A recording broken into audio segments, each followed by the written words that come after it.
કેમ છો મિત્રો? હું મલય ભટ્ટ સંકલ્પ એજ્યુકેશન તરફથી તમારું સ્વાગત કરું છું.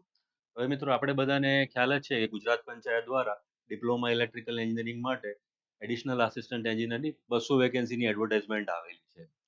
અને આ ખૂબ જ સારી ઓપોર્ચ્યુનિટી છે અને આઈ એમ શ્યોર કે તમે બધાએ આની અંદર એપ્લાય કર્યું જ હશે. હવે અગત્યની વસ્તુ એ છે કે આ એક્ઝામની ડેટ અને સિલેબસ બંને આવી ગયા છે અને એક્ઝામ છે તમારી 4 જુલાઈ 2026 શનિવારના દિવસે બપોરે 3 વાગ્યાથી લઈને સાંજના 6 વાગ્યા સુધીની. હવે આના ઉપરથી દોસ્તો આપણને ખ્યાલ આવી શકે છે કે આપણી પાસે એક્ઝામની પ્રિપેરેશન કરવા માટે એપ્રોક્સિમેટલી 40 દિવસનો સમયગાળો છે. હવે અમે બધા લોકો જાણીએ જ છીએ કે તમારામાંથી ઘણા બધા વિદ્યાર્થી મિત્રો જે ફ્રેશર્સ છે અને આ રીતની એક્ઝામ ફર્સ્ટ ટાઈમ માટે આપે છે. અને બીજા એવા ઘણા વિદ્યાર્થી મિત્રો હશે જે લોકો ક્યાંક અત્યારે પ્લેસ થઈ ગયા હશે, ક્યાંક જોબ કરે છે અને જોબની સાથે સાથે એમણે સમય કાઢીને એક્ઝામની તૈયારીઓ કરવાની છે. તો મિત્રો આ વિડીયોની અંદર આજે આપણે આ એક્ઝામના સિલેબસ વિશે વાત કરીશું. પ્રીવિયસ એક્ઝામનું થોડું એનાલિસિસ કરી લઈશું. આ એક્ઝામ માટે તમારે કઈ બુક્સ વાંચવી એની વાત કરીશું અને એક તમારી પેપર સ્ટાઇલ આપણે અહીંયા જોઈ લઈશું. તો મિત્રો સૌથી પહેલા આપણે વાત કરીએ છીએ એક્ઝામની પેટર્નની. જેવી રીતે મેં વાત કરી એ પ્રમાણે તમારું પેપર 3 કલાકનું રહેશે અને ટોટલ 200 માર્ક્સની એક્ઝામ રહેશે. આ 200 માર્ક્સની એક્ઝામ જે છે એને 100 માર્ક્સમાં ટેકનિકલ અને નોન ટેકનિકલમાં ડિવાઈડ કરવામાં આવેલી છે. ટેકનિકલ સબ્જેક્ટ્સમાં તમે લોકો જે ડિપ્લોમાની અંદર ભણી ગયા એના વિશે જ તમને પૂછવામાં આવશે. અને બીજી અગત્યની વસ્તુ અહીંયા એ છે કે એક્ઝામ જે છે એ એમસીક્યુ બેઝડ હશે, સીબીટી ઓબ્જેક્ટિવ અને OMR થી એક્ઝામ લેવાશે. એટલે કે તમારી એક્ઝામ કાં તો કોમ્પ્યુટર બેઝડ હોઈ શકે છે અથવા તો OMR શીટ એટલે કે ઓફલાઈન હોઈ શકે છે. આ બંને રીતની એક્ઝામના પોતપોતાના એડવાન્ટેજ અને ડિસએડવાન્ટેજ છે. જેમ કે OMR શીટ હશે તો તમારે બધાની ઉપર સર્કલ કરવું પડશે આન્સર માટે. અને એનો એડવાન્ટેજ એ છે કે તમે બધા જ ક્વેશ્ચન્સ એક સામટા જોઈ શકશો અને પેપરનું એનાલિસિસ એક ગ્લાન્સમાં જ તમે કરી શકશો. જ્યારે કોમ્પ્યુટર બેઝડ એક્ઝામમાં એ એડવાન્ટેજ છે કે તમારે જસ્ટ ખાલી ટીક જ કરવાના રહેશે આન્સર અને ડિસએડવાન્ટેજ તમે એની અંદર એ કહી શકો કે તમારે બધા જ આન્સર એક સામટા તમે જોઈ નહીં શકો, તમારે સ્ક્રોલ કરવું પડશે અથવા તો સ્વાઇપ કરવું પડશે. બીજી અગત્યની વસ્તુ એ છે કે આ રીતની એક્ઝામની અંદર નેગેટિવ માર્કિંગ બી હોય છે. અહીંયા 0.25 નું નેગેટિવ માર્કિંગ છે. એનો મતલબ એમ કે સપોઝ કે તમે 4 સવાલના જવાબ તમારા ખોટા પડ્યા તો તમારો 1 માર્ક્સ કપાઈ જશે. અથવા તો તમે સમજો કે તમારા 2 સવાલના જવાબ ખોટા પડ્યા તો તમારો અડધો માર્ક કપાઈ જશે. તો મિત્રો એનો મતલબ એવો થઈ ગયો કે તમે વિચારતા છો કે ભાઈ અમે BBB કે CCC કરીને આવતા રહ્યા અને જે કંઈ માર્ક મળ્યા એ આપણા નફાના જ છે. અથવા તો કોઈ એક્ઝામના આન્સર માટે આપણે લોકો શ્યોર નથી અને કંઈ પણ આન્સર આપીને આવ્યા તો આપણને ફાયદો થશે એવું આ એક્ઝામની અંદર નહીં થઈ શકે. તો આપણે પ્રોપર પ્લાનિંગ અને સ્ટ્રેટેજી સાથે એક્ઝામ આપવાની રહેશે. તો મિત્રો આગળ આપણે સૌથી પહેલા નોન ટેકનિકલ સેક્શનની વાત કરવા જઈએ. એનું 100 માર્ક્સનું ડિસ્ટ્રીબ્યુશન તમારું આ પ્રમાણે છે. જનરલ અવેરનેસ અને જનરલ નોલેજ રિલેટેડ ક્વેશ્ચન્સ માટે તમારા 35 માર્ક્સ આપેલા છે. એને બી ફર્ધર તમારે 25 માર્ક્સ અને 10 માર્ક્સની અંદર ડિવાઈડ કરવામાં આવેલો છે. ગુજરાતી અને ઇંગ્લિશ લેંગ્વેજ માટે 20 માર્ક્સ આપેલા છે અને તમારે મેથ્સ, રીઝનિંગ અને ડેટા ઇન્ટરપ્રિટેશન માટે 25 માર્ક્સ આપેલા છે. હવે મિત્રો તમને પ્રશ્ન થતો હશે કે આ એક્ઝામનું ક્વેશ્ચન પેપર કઈ લેંગ્વેજમાં હશે? તો દોસ્તો જે ટેકનિકલ ક્વેશ્ચન્સ જે છે તમારા એ ઇંગ્લિશ અને ગુજરાતી બંનેમાં આવેલા હશે. અને અહીંયા તમારે જે ઇંગ્લિશનું પેપર છે એ ઇંગ્લિશ લેંગ્વેજમાં જ આવેલું હશે. અપાર્ટ ઓફ ધેટ તમારું જે મેથ્સ રીઝનિંગ વાળો પોર્શન છે એ ગુજરાતી અને તમારું જનરલ અવેરનેસ વાળો જે સેક્શન છે એ બધા સેક્શન તમારા ગુજરાતીની અંદર આપેલા હશે. હવે થોડુંક ડિટેલમાં જોવા જઈએ તો સૌથી પહેલા જનરલ નોલેજ અને જનરલ અવેરનેસની વાત કરવા જઈએ તો એની અંદર તમને ગુજરાતની history, geography, politics, general awareness, science અને ટેકનોલોજી માટેના ક્વેશ્ચન્સ તમારા હોઈ શકે છે. ગુજરાતી અને ઇંગ્લિશ લેંગ્વેજની વાત કરવા માટે જઈએ તો એની અંદર તમારે વોકેબ્યુલરી, સેન્ટેન્સ સ્ટ્રક્ચર જે છે એ, ગ્રામર અને ઇંગ્લિશની અંદર પ્રોપરલી કોમ્પ્રિહેન્શનનો સમાવેશ કરવામાં આવશે. અને તમારે મેથ્સ અને રીઝનિંગની વાત કરવા જઈએ તો એની અંદર તમે જે 1 થી 10 ધોરણમાં જે મેથેમેટિક્સ ભણી ગયા એને રિલેટેડ બેઝિક ક્વેશ્ચન્સ તમને પૂછવામાં આવશે. લોજિક અને રીઝનિંગની અંદર જે ક્વેશ્ચન્સ પૂછવામાં આવશે જેનો તમે તમારી બુદ્ધિશક્તિ અને તર્ક વાપરીને એનો આન્સર આપી શકશો. અને ડેટા ઇન્ટરપ્રિટેશનની અંદર તમને ગ્રાફ અને ચાર્ટ આપવામાં આવેલા હશે જેમાંથી તમે ઇન્ફોર્મેશન અને ડેટા રિટ્રીવ કરી અને એના આન્સર આપી શકશો. હવે જે જનરલ અવેરનેસ અને જીકે સેક્શનની વાત કરવા જઈએ જે મેં કીધું એ પ્રમાણે 25 માર્ક્સ અને 10 માર્ક્સની અંદર ડિવાઈડ કરવામાં આવેલો છે. એમાં 25 માર્ક્સની અંદર તમારે history, culture, geography, sports, Indian politics, constitution, panchayat raj, welfare સ્કીમ્સની ઉપર તમને સવાલ પૂછી શકે છે. અને તમારે ઇકોનોમી, સાયન્સ અને કરંટ અફેર્સ વાળા સેક્શનની અંદર તમને ગુજરાતની ઇકોનોમી, જનરલ સાયન્સ અને ટેકનોલોજી અને એન્વાયરમેન્ટ રિલેટેડ ક્વેશ્ચન્સ આવી શકે છે. જે સ્ટેટ લેવલના અફેર્સ છે, અત્યારે નેશનલ લેવલના ઇસ્યુઝ છે અને ઇન્ટરનેશનલ અફેર્સ જે છે એના વિશે પણ તમને સવાલ પૂછી શકે છે. હવે દોસ્તો આપણે આવીએ ટેકનિકલ સેક્શન ઉપર, જે ખૂબ જ અગત્યનું છે. ટેકનિકલ સેક્શનની અંદર આ વખતે 13 કોર ટોપિક્સ રાખવામાં આવેલા છે. હવે આમાં સારી વસ્તુ એ છે, તમને જાણીને થોડો આનંદ થશે, કે અમે સમજીએ છીએ કે ઘણા બધા વિદ્યાર્થીઓને અમુક સબ્જેક્ટ્સની અંદર પ્રોબ્લેમ હોય છે. For example signal and system છે, ફિલ્ડ થિયરી છે, કંટ્રોલ સિસ્ટમ છે. તો સારી વસ્તુ એ છે, આ બધા જ ટોપિક આ વખતે આ લોકોએ સિલેબસમાંથી એક્સક્લુડ કરી દીધેલા છે. એટલે તમે સમજી શકો છો કે આ એક્ઝામની અંદર એ લોકોએ કોર ઇલેક્ટ્રિકલના કોન્સેપ્ટ અને કોર ઇલેક્ટ્રિકલના ટોપિક ઉપર વધારે ફોકસ કરેલું છે. હવે બીજી વસ્તુની તમને વાત કરવા જો, અમે લોકો જાણીએ છીએ કે આપણે ડિપ્લોમાની અંદર કેટલું વાંચીને, કેવું વાંચીને, કેવી રીતે એક્ઝામ આપેલી છે. ઘણી બધી વખત એવું થાય કે આપણને ન આવડતું હોય અને લખીને આવીએ ને છતાં પણ આપણને એના માર્ક્સ મળી જતા હોય. તો દોસ્તો આ કેસની અંદર એવું નહીં થઈ શકે.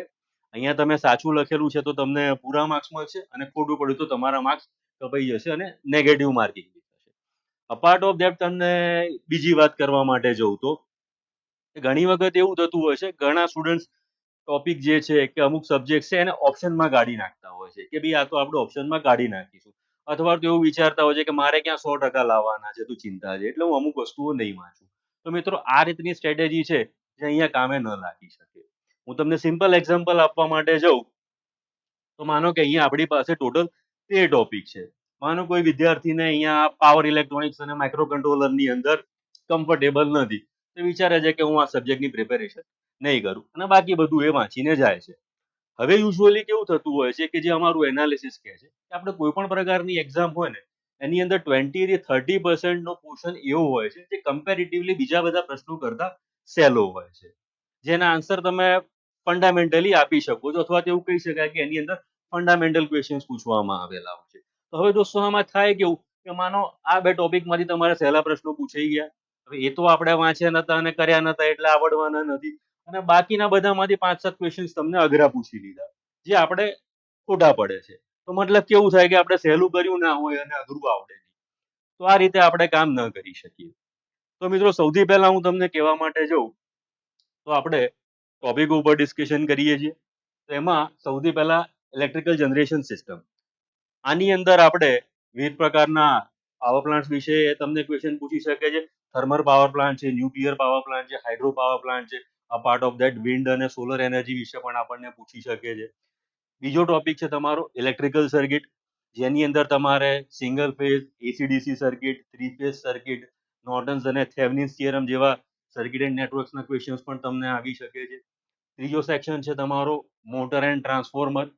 હવે આ તમારો 3 નંબરનો સેક્શન અને આ 5 નંબરનો સેક્શન જે છે, જે ઇન્ડક્શન અને સિંક્રોનસ મશીન, એને હું એક જ કન્સિડર કરીશ, કારણ કે તમને જે કોર્સ નોટ પ્રોવાઈડ કરવામાં આવશે અથવા તો તમે આ ટોપિક જે બુકમાંથી વાંચવાના છો એક જ બુક છે, એટલે તમે ઇલેક્ટ્રિકલ મશીન્સને આખો એક સબ્જેક્ટ જ કન્સિડર કરી શકો છો.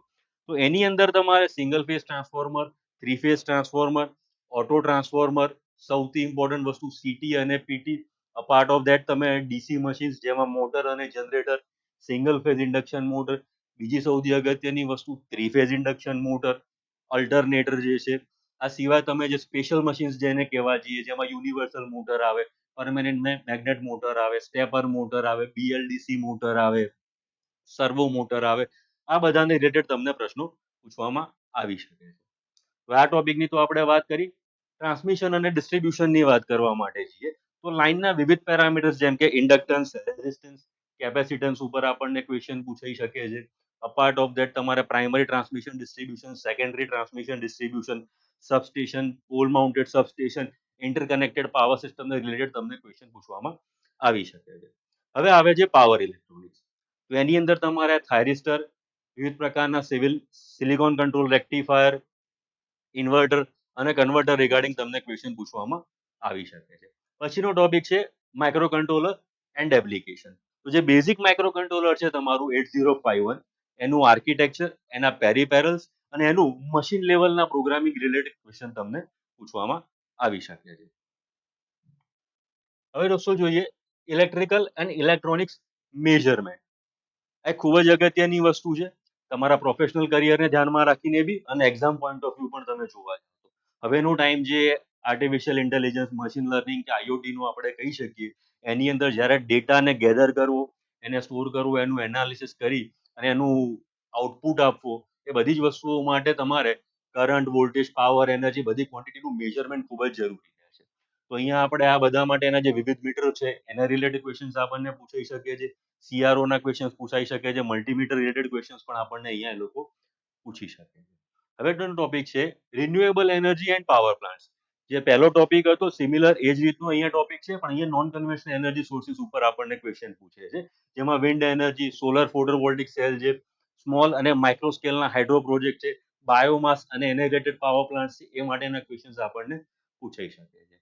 પછીનો ટોપિક છે આપણો સ્વિચ ગિયર એન્ડ પ્રોટેક્શન, જેની અંદર તમને વિવિધ પ્રકારના રિલે માટેના ક્વેશ્ચન્સ પૂછાઈ શકે છે. સર્કિટ બ્રેકર વિશે આપણને પૂછી શકે છે. Transformer protection, motor protection, generator protection, over current, over voltage protection related questions આપણને પૂછાઈ શકે છે. પછી આપણે વાત કરવા જઈએ તો બિલ્ડિંગ ઇલેક્ટ્રિફિકેશન. આ તમારા પ્રોફેશનલ કરિયરને પણ ધ્યાનમાં રાખીને, તમારી આ ક્લાસ 3ની એક્ઝામમાં જે તમારી જોબ પ્રોફાઇલ લેશે એને ધ્યાનમાં રાખીને બી, અને જો તમે બિઝનેસ કરવાનો વિચાર કરતા હો એ વસ્તુને બી ધ્યાનમાં રાખીને ખૂબ જ અગત્યનો ટોપિક છે. આની અંદર તમારે વિવિધ પ્રકારનું wiring, different types of cable, વિવિધ ટાઈપના ફોલ્ટ્સ જે છે, અર્થિંગ જે છે, ઇલ્યુમિનેશન જે આપણે જોવા જઈએ, લાઇટનિંગ આપણે જોવા જઈએ, એ અપાર્ટ ઓફ ધેટ HVAC બી એક બહુ મોટું સેક્શન છે. એના રિલેટેડ ક્વેશ્ચન્સ આપણને આની અંદર પૂછાઈ શકે છે. હવે આપણે વાત કરવા જઈએ energy policies and statutory regulation અને કોડ એન્ડ સ્ટાન્ડર્ડ્સની વાત કરવા જઈએ તો એનર્જી પોલિસીની અંદર ગુજરાત સરકારની અત્યારે જે સોલર વિન્ડ હાઇબ્રિડ માટેની જે પોલિસીસ છે એના રિગાર્ડિંગ ક્વેશ્ચન્સ તમને હોઈ શકે છે. ઇલેક્ટ્રિસિટી એક્ટ 2003 જે છે, BEE bureau of energy efficiency, GEDA Gujarat energy development association regarding આપણને ક્વેશ્ચન્સ પૂછી શકે છે. BIS રિલેટેડ ક્વેશ્ચન્સ આપણને પૂછી શકે છે. બ્યુરો ઓફ ઇન્ડિયન સ્ટાન્ડર્ડ જે છે, national electricity code 2023, NBC national building code 2016, lift act 2000 regarding questions આપણને પૂછી શકે છે. હવે મિત્રો આગળ વાત કરવા જઈએ, આ તો આપણે ટોપિક્સ બધા જોઈ લીધા. હવે આ ટોપિક્સની પ્રિપેરેશન આપણે ક્યાંથી કરવી જોઈએ? દોસ્તો, અમે જાણીએ છીએ કે આપણે બધા લોકો અમુક પબ્લિકેશન્સ અને અમુક બુક વાંચીને જ આપણે આપણી એક્ઝામ અને આપણું ડિપ્લોમા ક્લિયર કરતા આવીએ છીએ. પણ તમારા પ્રોફેશનલ કરિયરની અને ભવિષ્યમાં તમે જે આ રીતની કોમ્પિટિટિવ એક્ઝામ્સ આપવાના છો એને ધ્યાનમાં રાખીને અમે અમુક રેફરન્સ બુક્સ તમને સજેસ્ટ કરીએ છીએ અને આપણી યુનિવર્સિટી પણ એ જ બુક તમને રેકમેન્ડ કરે છે. તો દોસ્તો અહીંયા જોવા માટે જઈએ તો સર્કિટ્સ અને મશીન છે, એના માટે તમે BL થરેજા વોલ્યુમ 1 અને વોલ્યુમ 2 વાંચી શકો છો. સેમ BL થરેજા તમે ઇલેક્ટ્રિકલ મશીન્સ માટે પણ તમે યુઝ કરી શકો છો. જનરેશન અને ટ્રાન્સમિશન એન્ડ ડિસ્ટ્રીબ્યુશન માટે VK મહેતા તમે જોઈ શકો છો. એ જ બુક તમે પાવર સિસ્ટમ એનાલિસિસ માટે પણ તમે વાપરી શકો છો. અપાર્ટ ઓફ ધેટ અહીંયા પાવર સિસ્ટમ માટે કોર્સ ઇન ઇલેક્ટ્રિકલ પાવરમાં JB ગુપ્તા તમે યુઝ કરી શકો છો. અગેન ઇલેક્ટ્રિકલ મશીન માટે PS ભીમરા, અને આપણે વાત કરીએ પ્રમાણે BL થરેજા પણ આપણે વાંચી શકીએ છીએ. પાવર ઇલેક્ટ્રોનિક્સ માટે PS ભીમરા એ ખૂબ જ સારી બુક છે. અમે જ્યારે ભણતા હતા એ વખતે PS ભીમરાની જે ઇન્ડેક્સ હતી એ જ અમારો સિલેબસ હતો. અપાર્ટ ઓફ ધેટ તમારે ઇલેક્ટ્રિકલ ઇલેક્ટ્રોનિક્સ મેજરમેન્ટ માટે વન એન્ડ ઓનલી AK શાવની આપણે યુઝ કરી શકીએ છીએ. માઇક્રો કંટ્રોલર અને પ્રોસેસર માટે મઝીદી એન્ડ મઝીદી આપણે જોઈ શકીએ છીએ. ફંડામેન્ટલ ઓફ પાવર સિસ્ટમ માટે આપણે પૈથનકર એન્ડ ભીડેની બુક આપણે યુઝ કરી શકીએ છીએ.